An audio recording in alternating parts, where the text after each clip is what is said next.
Notorious was not just Alfred Hitchcock's most personal film.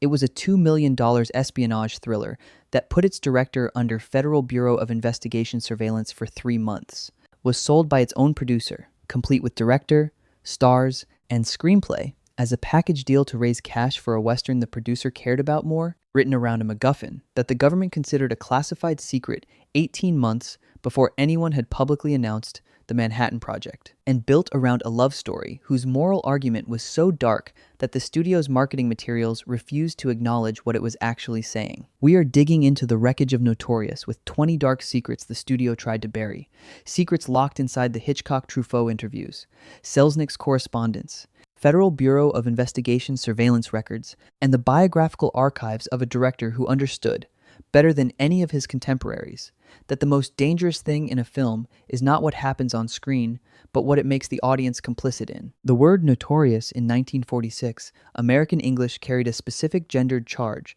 that the film's marketing exploited and its moral argument systematically dismantled. A notorious woman was a woman of loose reputation, the cultural category that encompassed prostitution, promiscuity, and any other form of female sexuality that escaped institutional regulation. Alicia Huberman is described as notorious before the film begins. Her file says so, the agents who recruited her know it, and the men who deploy her as a sexual instrument against the Nazis use it as their justification. What the film then does, with methodical precision, over 101 minutes, is demonstrate that the notoriety belongs not to the woman, but to the system that weaponizes her reputation for its own purposes, and then uses that same reputation to withhold the love she has earned. Devlin's coldness toward Alicia is not a character flaw. It is the film's subject. The institutional dehumanization of women who have been classified as notorious, conducted by the men who most benefit from and most resent their classification. The title is The Accusation. The film is the defense. Notorious was the first American film on which Hitchcock worked as both director and producer, a distinction that was not merely a credit line but a structural revolution in his relationship to his own work. Every film he had made under David Selznick's umbrella had been produced by a man who considered himself Hitchcock's creative superior and who demonstrated that conviction through extensive memos, script interventions, casting decisions, and the kind of institutional oversight that Hitchcock spent his career documenting as the primary source of human misery. When Selznick sold the Notorious package to Radio Keith Orpheum, the contractual arrangement designated Hitchcock as producer, granting him, for the first time, the creative authority he had spent 7 years being denied. He received no money from the sale. Selznick kept every dollar of the $800,000. What Hitchcock received instead was the freedom he had always required, and he used it to make the film that Truffaut, 4 decades later, would call the very quintessence of Hitchcock. The producer who sold him like a commodity had, in doing so, accidentally given him the only thing he had ever needed. The original script treatment for Notorious, the version that Hitchcock and Hecht developed before Selznick began his campaign of creative interference, explicitly described Alicia Huberman as a prostitute, not a woman of loose reputation, not an alcoholic socialite, a working prostitute. The production code's absolute prohibition on the sympathetic portrayal of prostitution forced the adaptation into the same territory that had produced the most interesting screenplay in Kiss Me Deadly 6 years later. The code's censorship accidentally generating a more complex and more disturbing character than the one it was designed to prevent. The transformation of Alicia from a woman who sells herself for money into a woman who is instructed by the government to sell herself for patriotism is, in the moral logic of Hecht and Hitchcock's final screenplay, not a transformation at all. It is a rebranding. The state has nationalized her body and her history and called the arrangement service. The production code that prevented the direct statement of this enabled the indirect statement of it, and the indirect statement is considerably more damning than the direct one would have been. In April 1945, 17 months before Notorious premiered, and 4 months before the bombing of Hiroshima, Hitchcock and Hecht visited physicist Robert Millikan at the California Institute of Technology and asked him how large an atomic bomb would be, how uranium could be concealed, and whether it would fit in a wine bottle. Millikan responded, in the account that Hitchcock told for the rest of his life, with what amounted to a threat. You want to have yourselves arrested and have me arrested as well. He then told them their premise was impossible and they left. The Federal Bureau of Investigation, by Hitchcock's subsequent account, had surveillance agents assigned to him and Hecht within minutes of their departure from California Institute of Technology, monitoring them for 3 months to ensure they had not accidentally accessed classified Manhattan Project information. What the biographer Alec Navala Lee has since established through careful examination of the documentary record is that the surveillance story was probably a myth, or at least a significant embellishment. A general Federal Bureau of Investigation directive to Selznick cautioning that films featuring American intelligence required State Department clearance. But the myth that Hitchcock told and retold was more precise than the reality it embellished, because the reality that a film about uranium concealed in wine bottles required federal government review before it could be made was exactly what the myth described. The surveillance was institutional rather than personal. That is a more frightening version of the same story. After selling the Notorious package to Radio Keith Orpheum, David Selznick did not cease his interference. He redirected it. His primary target was the casting of T.R. Devlin. Selznick's preferred replacement for Cary Grant was Joseph Cotten, a man whose contract Selznick owned and whose deployment in a film Selznick was no longer producing would generate revenue Selznick had lost by selling the package. The argument Selznick made was commercially plausible. Grant was unavailable for 3 months, the atomic bomb had just been dropped on Japan, and the first film about atomic weaponry would clean up at the box office, so they should rush production with Cotten rather than wait for Grant. Hitchcock and Radio Keith Orpheum refused. The reasoning they refused on was simple. The film's romantic argument required an actor whose screen presence was constitutionally ambiguous, a man you simultaneously trusted and doubted, desired and resisted. Cotten was warm, Grant was cold. Devlin's coldness was the film's central moral argument. The romantic lead who withholds his love from the woman he has instrumentalized as a spy had to be played by a man who could make the withholding feel like a wound rather than a deficiency. Only Grant had that specific quality. Selznick had preferred a warmer actor for a story about institutional cold-heartedness. He was wrong in the most precisely calibrated way available. The 2.5-minute kissing scene between Grant and Bergman in Alicia's Rio apartment is one of the most technically sophisticated pieces of production code subversion in the history of Hollywood cinema, and it was executed with a precision so embedded in apparent spontaneity that almost no audience member in 1946 recognized it as a formal strategy. The code prohibited a continuous kiss of more than 3 seconds. Hitchcock's solution was to interrupt the kiss every 3 seconds with dialogue, nuzzling, and brief separations, keeping the two bodies in permanent contact while technically complying with the code's 3-second prohibition. The scene runs for approximately 2.5 minutes. Grant and Bergman are in physical contact for its entirety. The code had been technically observed and substantively negated simultaneously. What Hitchcock described as giving the audience the privilege of embracing Grant and Bergman together was, in structural terms, an exploitation of the code's literal wording to produce the extended erotic sequence the code's spirit was designed to prevent. The censor had written a rule. Hitchcock had read it more carefully than the censor had. The single most formally celebrated sequence in Notorious is the overhead crane shot that opens at the ceiling of Sebastian's mansion ballroom during Alicia's party and descends in a single continuous take through the crowd of guests, across the ballroom floor, and finally to an extreme close-up of the wine cellar key in Alicia's hand. The shot has been analyzed for its formal virtuosity, the seemingly impossible compression of scale from the ballroom to the key, but the analysis has consistently underweighted what the camera movement is actually doing morally. The descending camera is the audience's complicity made visible. We begin the shot looking down at the party from above, at a godlike distance from the characters and their machinations. We end the shot at the key, the specific instrument of betrayal, the object that will unlock Sebastian's secret and confirm his death warrant. The camera has implicated us in the espionage. We descended voluntarily. We are looking at the key because we chose to look. The crane shot is not a demonstration of technical mastery. It is a demonstration that the audience's desire to know what Alicia knows has made them as guilty as Devlin of using her. The characterization of Madame Sebastian, Claude Rains's mother, played by German actress Leopoldine Constantine in her only American film role, has been documented in Hitchcock biographies as drawn partly from Hitchcock's own domestic psychology. Several biographers have suggested the Sebastian mother-son relationship, in which the mother exercises an authority over her adult son that combines the maternal and the erotic, that makes him professionally competent and personally infantilized simultaneously, mirrors the relationship between Hitchcock and his wife, Alma Reville. Whether or not the biographical claim is accurate, what the film makes undeniable is that Madame Sebastian is the production's most frightening character. She is frightening not because she is villainous, but because her love for her son is entirely real and entirely destructive, and because the film understands that those two qualities are not in contradiction. Her decision to poison Alicia, agreed upon quietly with her son over coffee, administered through the household's domestic routines, is not an act of evil.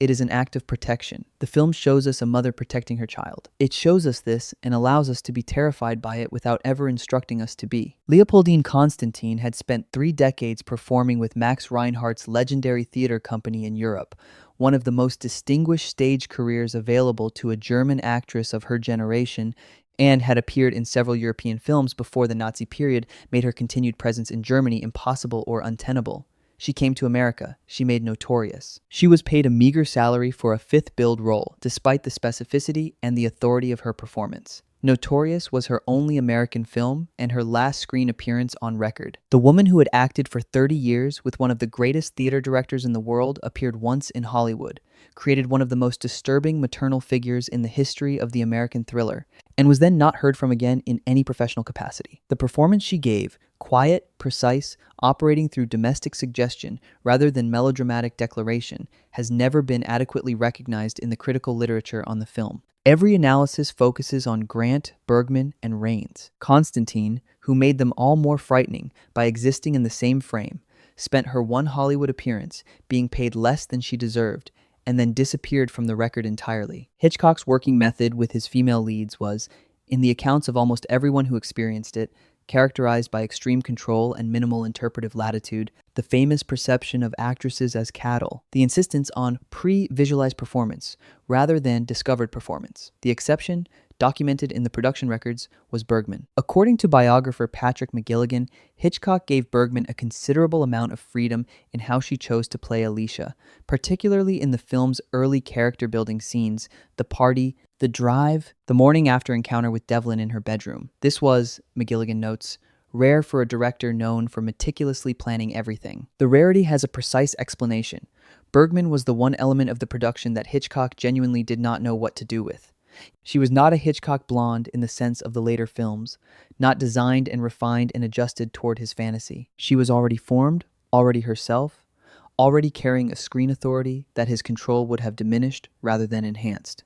He gave her latitude because taking it would have cost him more than he gained. The result was the finest performance of her career. The sale of the Notorious package from Selznick to Radio Keith Orpheum for $800,000 was not, in the institutional language of 1945 Hollywood, a scandal. It was a routine commercial transaction. Hitchcock did not find it routine. He received no money from the transaction. The film he had conceived, the script he had co-written with Hecht, the cast he had assembled, the creative framework he had constructed over 18 months of development, all of it was sold by another man for a sum of money that Hitchcock did not share. The language of the deal was explicit. Radio Keith Orpheum bought Selznick's package. Hecht, Hitchcock, Cary Grant, and Ingrid Bergman. 4 human beings described as a package.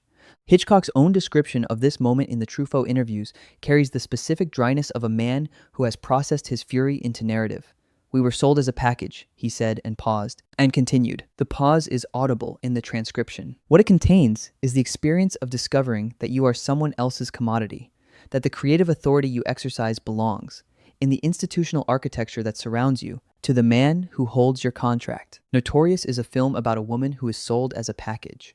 The man who made it had personal knowledge of the transaction. Notorious is the direct ancestor of Vertigo, and the relationship between the two films is so structurally precise that Hitchcock's biographers have identified it explicitly. Both films are about a man who takes a woman with an inconvenient history, remodels her in the service of his own institutional purpose, and then punishes her for the compliance that his remodeling required. Devlin recasts Alicia as a patriotic spy and then despises her for sleeping with Sebastian. Scotty remakes Judy as Madeline and then condemns her for the transformation. The moral architecture is identical. The woman is destroyed by the man's desire to control her, and the man's desire to control her is itself produced by his inability to accept her without the control. What separates the two films is the ending. Notorious allows Devlin a partial redemption. He comes back for Alicia. He carries her out of Sebastian's mansion. He says the words. Vertigo does not allow Scotty anything of the kind. Notorious is the version where Hitchcock believed redemption was possible. Vertigo is the version where he no longer did. The United Nations International Children's Emergency Fund wine cellar key, around which the film's most celebrated camera movement pivots, has a biographical afterlife more precisely documented than almost any other prop in Hollywood history. After filming ended, Cary Grant kept the key. Some years later, he gave it to Ingrid Bergman, telling her that it had brought him luck, and he hoped it would do the same for her. In 1979, at the American Film Institute tribute to Alfred Hitchcock, Bergman gave the key to Hitchcock, an unscripted moment, entirely her own initiative, which Hitchcock received with visible and apparently genuine surprise and delight. Bergman told him she hoped it would bring him luck.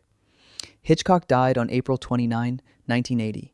Less than a year after receiving the key. The prop around which the film's most celebrated formal sequence was constructed, the object that the camera descended from the ceiling to find in Alicia's hand, passed between the three central figures in the production over 33 years, from the actor who played a man who could not express his love, to the actress who played the woman he failed, to the director who understood both of them better than they understood themselves. The luck it carried was the luck of having made something that lasted. The moral argument about T.R. Devlin, that feminist film scholars developed from the 1970s onward, that he is the film's true villain, that his emotional withholding is a form of violence, that his jealousy of Alicia's sexual history makes him morally equivalent to the Nazis who are using her, was not available to critics in 1946, and was not available because the critical vocabulary for identifying the institutional control of women's sexuality as a form of oppression had not yet been developed. Bosley Crowther in the New York Times praised the film extravagantly and called Devlin's behavior realistic and complex,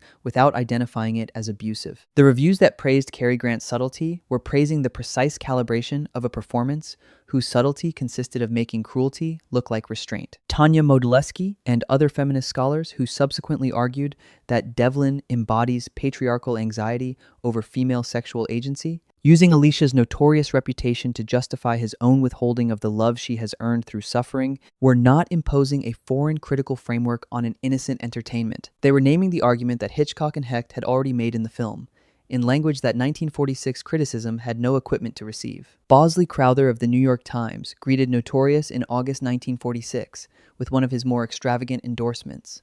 Mr. Hecht has written and Mr. Hitchcock has directed in brilliant style a romantic melodrama which is just about as thrilling as they come. The assessment was accurate and inadequate simultaneously. Accurate about the craftsmanship, inadequate about the argument. Pauline Kael, writing retrospectively, identified the film as playful and inventive, arguing that what made it closer to art was its lack of solemnity, a judgment that took the film's tonal lightness for its moral lightness, when in fact, the tonal lightness was the formal vehicle for one of the most morally serious arguments about the institutional use of women that American commercial cinema had produced. The reviewers who praised Notorious as a superior thriller were not wrong about the thriller. They were looking at the wrong thing. The thriller was the MacGuffin. The moral argument was in the crane shot. The 80 years since the film's release had produced a critical consensus of sufficient density that it has almost ceased to be criticism and become simple fact. Notorious is one of the 5 greatest American films ever made. Hitchcock's own favorite among his work, the film Truffaut called the quintessence of everything its director was trying to do. The American Film Institute has ranked it among the most thrilling and most romantic American films simultaneously, a dual designation that captures the film's specific achievement. It is both of those things at the same time, and being both simultaneously is its moral argument. The romance is the thriller. The love story is the espionage. The woman who is being emotionally manipulated by the man who loves her is simultaneously being physically poisoned by the man who married her, and the two forms of destruction are not separable. What takes the film beyond its critical reputation and into something permanent is the precision of its diagnosis. It understood in 1946 that the men who love women most possessively are the men most capable of destroying what they love. That diagnosis has not become less accurate in 80 years. It has become more so. The film that survived, conceived under Selznick's contract, developed while the director was being surveilled by the federal government, sold as a package that Hitchcock received no money for, made on a budget of $2 million that generated $7 million in worldwide rentals, and a profit of $1 million for the studio that paid nothing for the creative labor that produced it, is the film in which Hitchcock most completely understood himself. The director who felt owned, controlled, surveilled, and deployed in service of other men's ambitions made a film about a woman who felt exactly those things and made it with enough formal intelligence that the argument has been available to every audience that has watched it since 1946. In any language, in any cultural context, regardless of whether any particular viewer possessed the critical vocabulary to name what they were experiencing, Bergman never doubted what she was playing. Grant played the coldness with the warmth it concealed. Rains played the love with the domesticity that made it deadly. And Constantine played the protection with the precision of a woman who understood, from 3 decades on the best stages in Europe, that the most terrifying thing a character can do is be completely right about everything, except the most important question. But here's the question that Notorious leaves embedded in that wine cellar key, in that crane shot, in that descending camera that implicates the audience before they know what they have agreed to look at. If the most precise argument about the institutional weaponization of women ever made in a Hollywood commercial film was marketed as a thriller, praised as a romance, and only understood as a moral argument 70 years later by feminist scholars who had developed the vocabulary the 1946 critics lacked, then what does that tell you about how many of the films you have watched as entertainment contained arguments you were not yet equipped to receive? And if the answer is most of them, what else are you watching right now that you will only understand in 50 years? When someone with the right vocabulary tells you what it was actually saying all along? Leave that in the comments. If this investigation changed how you see Notorious, leave a like. Because there are 1,000 films with buried secrets that deserve the same forensic attention, and the algorithm needs to know this kind of digging matters.